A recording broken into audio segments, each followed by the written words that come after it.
محمد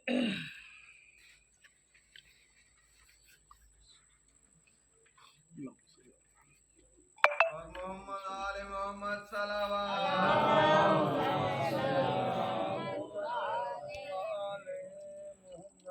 فاتحة. اللهم صل على محمد الحمد لله رب العالمين الرحمن الرحيم مالك يوم الدين إياك نعبد وإياك نستعين اهدنا الصراط المستقيم صراط الذين أنعمت عليهم غير المغضوب عليهم ولا الضالين اللهم صل على محمد وآل محمد وعجل فرجه ما شاء الله ولا حول ولا قوة إلا بالله العلي العظيم أعوذ بالله من الشيطان اللعين الرجيم بسم الله الرحمن الرحيم الحمد لله رب العالمين الصلاة والسلام على أشرف الأنبياء والمرسلين وسيدنا ومولانا أبي القاسم محمد اللهم صل على محمد وآل محمد وآله الطيبين الطاهرين المعصومين المظلومين لعنة الله على أعدائهم من الآن إلى قيام يوم الدين صلوات اللهم صل على محمد وآل محمد بسم الله الرحمن الرحيم وقل تعالوا ندعو أبناءنا وأبناءكم ونساءنا ونساءكم وأنفسنا وأنفسكم ثم نبتهل فنجعل لعنة الله على الكاذبين صلوات اللهم صل على محمد وآل محمد آمین کرام. جیسا کہ آج شب محرم الحرام کی پہلی تاریخ کا چاند ہوا ہے. بے شک یہ محرم الحرام جب بھی تاریخ کے عنوان سے سالانہ ابھرتا ہے تو غم حسین کی تاثیر کو لوگوں میں بلند کرتا ہے. مومنین، آپ اور ہم خوش نصیب ہیں کہ ہمیں غم حسین نصیب ہوا ہے. سبحان اللہ، ماشاء اللہ. غم حسین نعمت خدا سے کم نہیں. یہ غم مودت اہل بیت رکھنے والوں کو نصیب ہوتا ہے. بسم اللہ، سبحان اللہ. آپ نے کبھی غور کیا یہ مودت کیا چیز ہے؟ مودت اور محبت میں فرق ہے. محبت ہر ایک انسان کر لیتا ہے، لیکن مودت کی ریکوائرمنٹس ہیں. مودت کی ریکوائرمنٹس ہیں.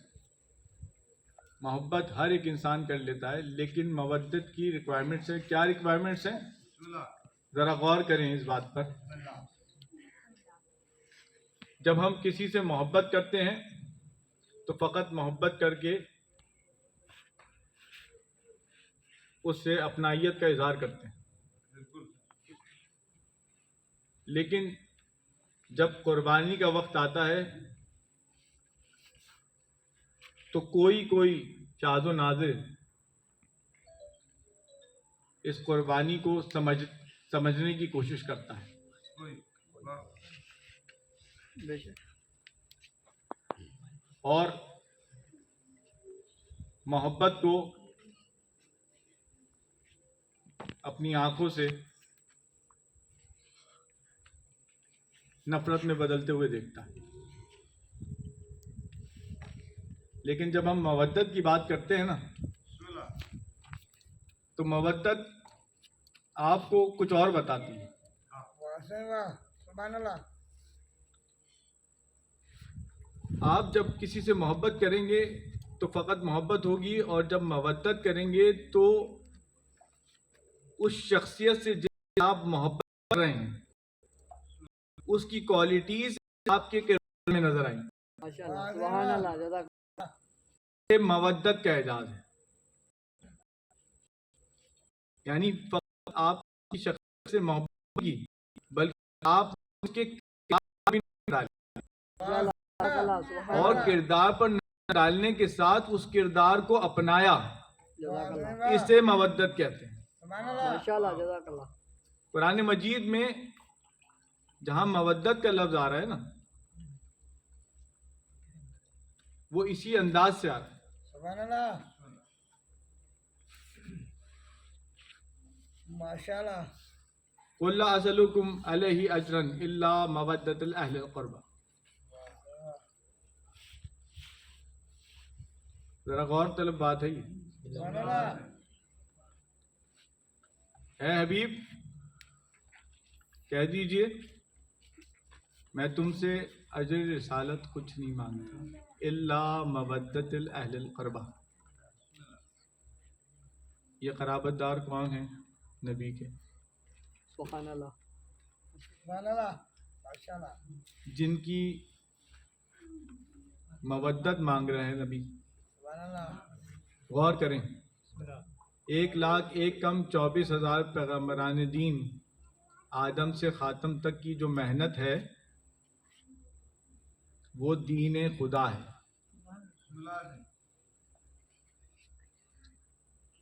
دیکھیں جب حجت خدا کوئی سوال کرتا ہے یا سوال کرتی ہے نا تو اس پہ غور کرنا لازم ہے.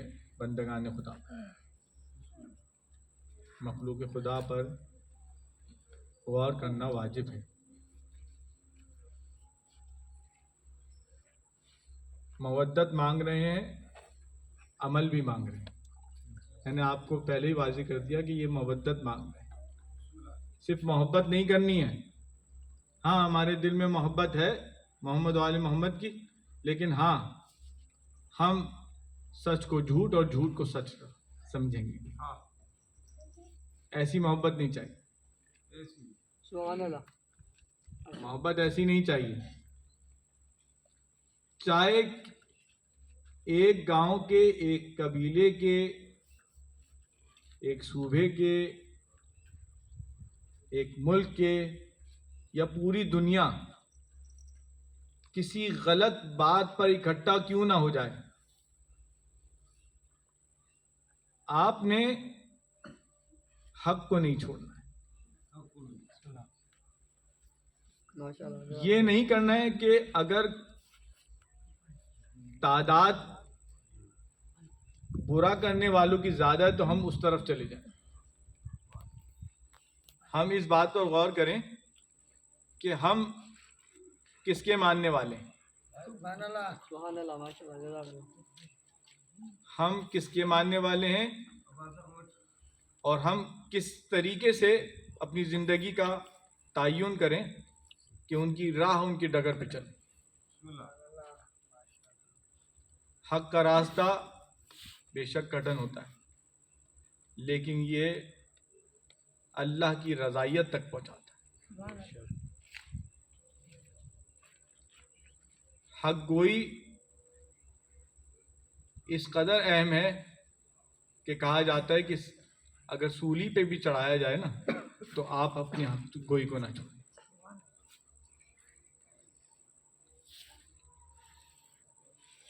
میں جب نماز میں مصروف تھا مغربین کی، قبلہ حجت الاسلام مولانا وسیم بھائی جی صاحب امامت کر رہے تھے. تو میں نے محسوس کیا کہ ایک بچوں کی قطار جو ہے مجلس اعضاء میں شامل ہو رہی ہے۔ میں نے بالغان کو اس انداز سے نہیں دیکھا جتنا ان معصوم بچوں کو دیکھا کہ وہ وقت سے پہلے وقت کی پابندی کا خیال رکھتے ہوئے مجلس اعضاء کے لیے تشریف فرما تھے۔ میں جب کسی مجلس میں جاتا ہوں، موقع ملتا ہے کہ کچھ بات کہوں تو ایک شعر کہتا ہوں: فرش مجلس پہ فاطمہ زہرا لمحہ لمحہ شمار کرتی ہیں، مومنو جلد آؤ مجلس میں فاطمہ انتظار کرتی ہیں۔ سنتے حضرت فاطمہ الزہرا سلام اللہ علیہا بآواز بلند صلوات۔ اللہم صلی علی محمد مومنین، ہمیں اپنی ذمہ داریوں کو سمجھنے کی ضرورت ہے۔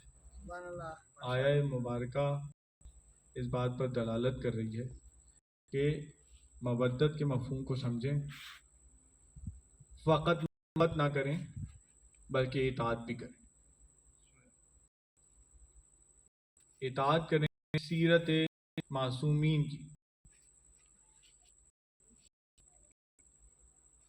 کی سیرت پر مکمل عمل کرنے کا عہد کریں۔ اس مجلس اعضاء میں آپ خوش نصیب ہیں، یہ مجلس اعضاء آپ کو نصیب ہوتی ہے۔ اس مجلس اعضاء کے ذریعے آپ کو اس بات کا پتہ چلتا ہے کہ ہمیں واپس جانا ہے اور خدائے متعال کو اس زندگی کے بارے میں سوالوں کے جواب دیں۔ آپ کو یہاں سے پتہ چلتا ہے کہ آپ کو بات کیسے ملے گی۔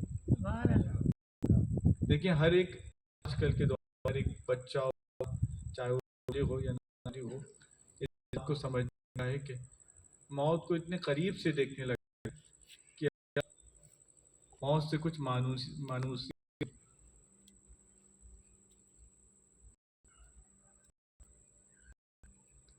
ہمیں اس دنیا کے دار فانی سے جانا ہے۔ وما خلقت الانس والجن الا ليعبدون، بے شک ہم نے جن اور انسانوں کو خلق نہیں کیا مگر ہماری عبادت کے لیے۔ واقعہ کربلا میں غور کیا آپ نے کہ عبادات کی غفلت نہیں ہو رہی، اللہ سے غافل ہو رہے تھے۔ طائف کے پہاڑ توڑے جا رہے تھے، چشماہوں پہ پانی بند کیا جا رہا تھا، معصوم بچے پیاس تڑپ رہے تھے، لیکن کوئی نماز سے غافل نہیں تھا۔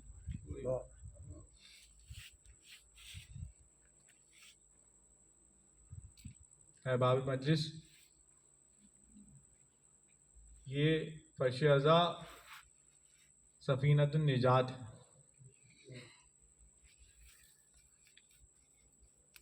سفینۃ النجات میرے مولا حسین کا لقب ہے۔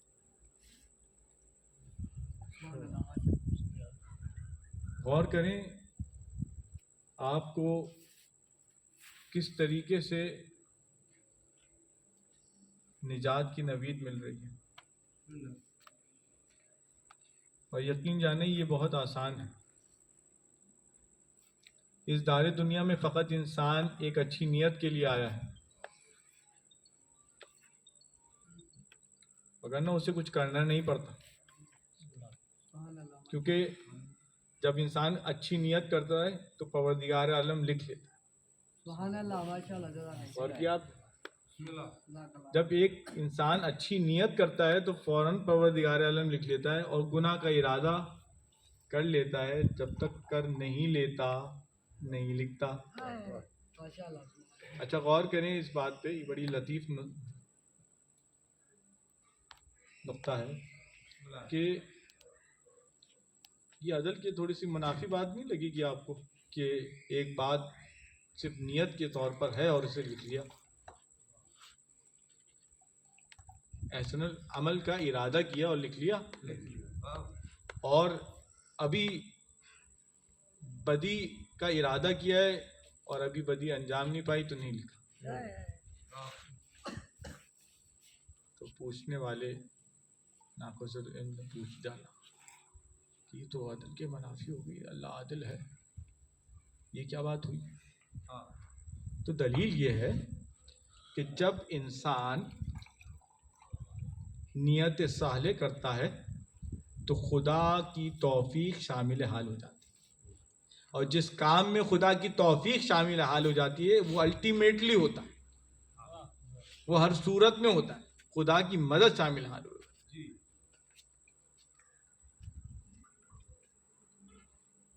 اسی طریقے سے جو برائی کا معاملہ ہے اس کی نیت کی جاتی ہے تو اللہ کی توفیق اس میں شامل حال نہیں ہوتی. اب بندے پہ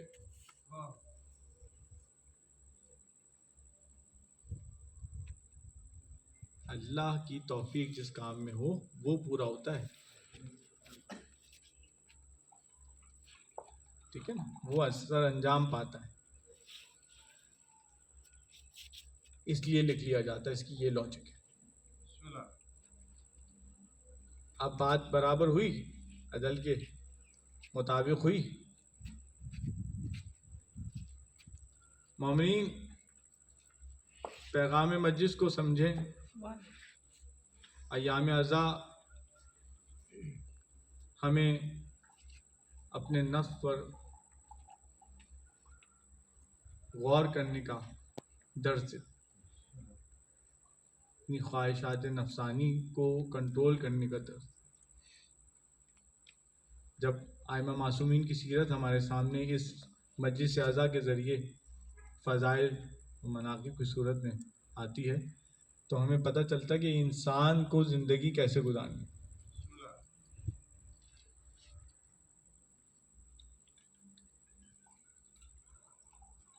بہت محنت کی ہے, بہت قربانیاں دی ہیں اس محمد وال محمد دین خدا کی آبیاری کے لیے, دین خدا کی بقا کے لیے. 1,01,24,000 پیغمبران دین کی محنت کو بچانے کے لیے معمولی بات نہیں ہے. ہم اور آپ ایک انگلی نہیں کٹتے, انہوں نے اپنے برے کنبے کٹوا دی. پیاز کی شدت میں, پیاز کی حیثیت میں ہمیں اور کچھ کرنا, اتنا فقط پیروی کرنی کی سیرت کی. ہماری یہ زندگی آسان ہو جائے اور موت بھی. جب ہم راستے چلیں گے نا تو ہماری زندگی بھی آسان ہوگی اور موت بھی آسان ہوگی. مگر ہم کشمکش کا شکار رہتے ہوئے زندگی کو بھی مشکل بنا دیں گے اور موت پھر غیر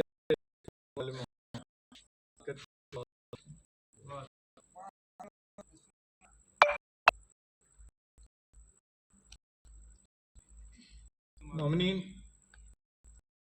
جیسا کہ پہلی کی شب اور شب ہے تو مجھے جناب امام حسین مکہ سے یاد آ گیا.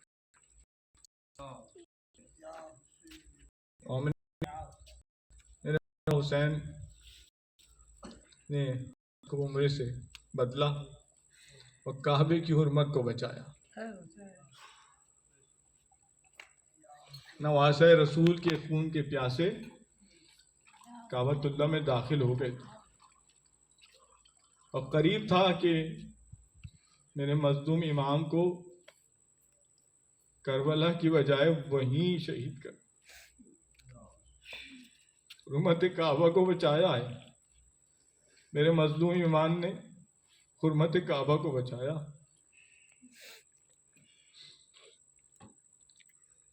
اور آ کے مکہ میں ہر دروازے پہ پیغام اہل بیت دی کہ ہے کوئی جو میری مدد کرے گا. عوان و انصار کے اور کوئی نہیں, مخصوص اصحاب کے اور کوئی نہیں. غور کریں، ایک کثیر تعداد مسلمانوں کی مکہ اور مدینے میں موجود تھی، صرف 72 حجت خدا کے لیے، 72 وہ بھی زیادہ تر مولا حسین کا گھرانہ، ان کی اولاد، مستورات. یہ قافلہ نکلتا ہے اور ایک مقام پہ پہنچتا ہے جہاں پر شدید گرمی کا عالم،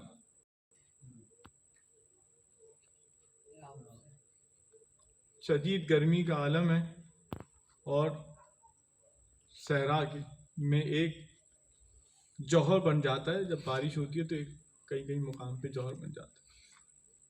اس جوہر سے تھوڑا سا ہٹ کے گرمی کی شدت کو دیکھتے ہوئے قافلے نے پڑاؤ. تھوڑی دیر ہوئی تھی کہ دیکھا کہ 2 گھوڑ سوار جو ہے وہ ریت اڑاتے ہوئے خیموں کی طرف آ رہے.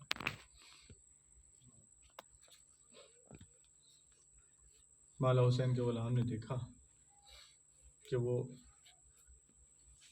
نقاب پوش ہیں، ریت کی وجہ سے چہرے کی نقاب ڈالا ہوا ہے، تو دیکھا کہ اب خیمے کی طرف ہی بڑھ رہا ہے. جب قریب پہنچے تو پوچھا، دریافت کیا کون ہوں؟ کہا میں سید. میں بتاتا چلوں سید کی جان نثاران حسین میں سے. کہ یہ کس کا قافلہ ہے؟ غلام نے کہا یہ نواز رسول کا. بڑے تعجب کی حالت میں کہتے ہیں نواز رسول پہ یہ کیا وقت آ گیا؟ پھر نگاہ پڑتی ہے مستورات کے خیمے کو کہ کیا مولا حسین کی مستورات بھی ہوں گی؟ کہاں؟ تو غمزدہ ہو کے کہتا ہے کیا میں زیارت کر سکتا ہوں مولا حسین؟ غلام جاتا ہے مولا حسین کو آپ کے کہنے والا بننا چاہتا ہے. اندر ہوتے تو مسجد وقت کا امام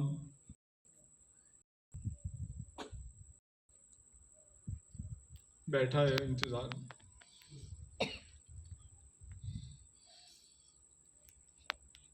ہاں صحیح، کیسے آنا ہو؟ مولا کیا مجھے اس قافلے میں شامل کر سکتے ہیں؟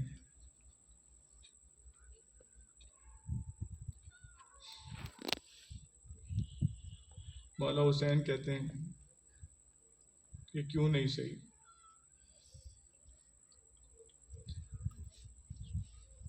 بے شک غریب الوطن ہوں، اس اسنا میں اگر میرا کوئی محب مجھ سے میری نصرت کی طرف آتا ہے تو میرے لیے دل جوئی کے باعث بنتا. حجت خدا کتنے غریب ہو گئے. یا حسین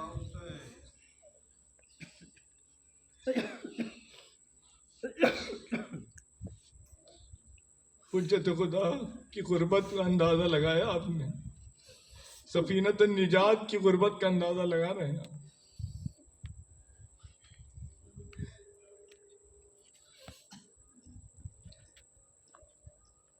یہ وہی اونٹ تھا نا جس نے مولا حسین کا راستہ رکا، رقابے تھام کہ میں جانے نہیں دوں گا. حالانکہ خور اور اس کی پوری فوج کو مولا حسین نے اتنا پانی پلایا کہ اپنا پانی ختم ہو گیا.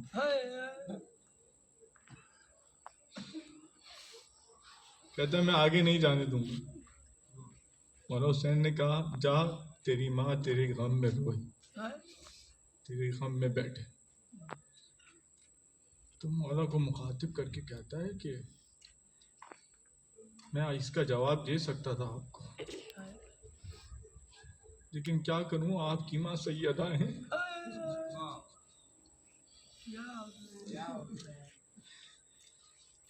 کریم مولا کو دکھا.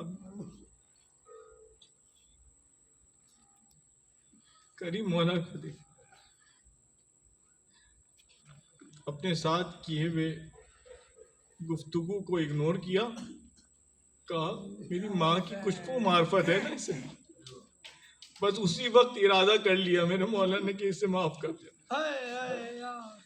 جب حجت خدا نے ارادہ کیا کہ میں نے اس کو معاف کرنا ہے تو توفیق الہی حر کے نصیب میں آ گئی۔ راحت کے کسی پہر اپنے ہاتھوں کو پس پشت باندھ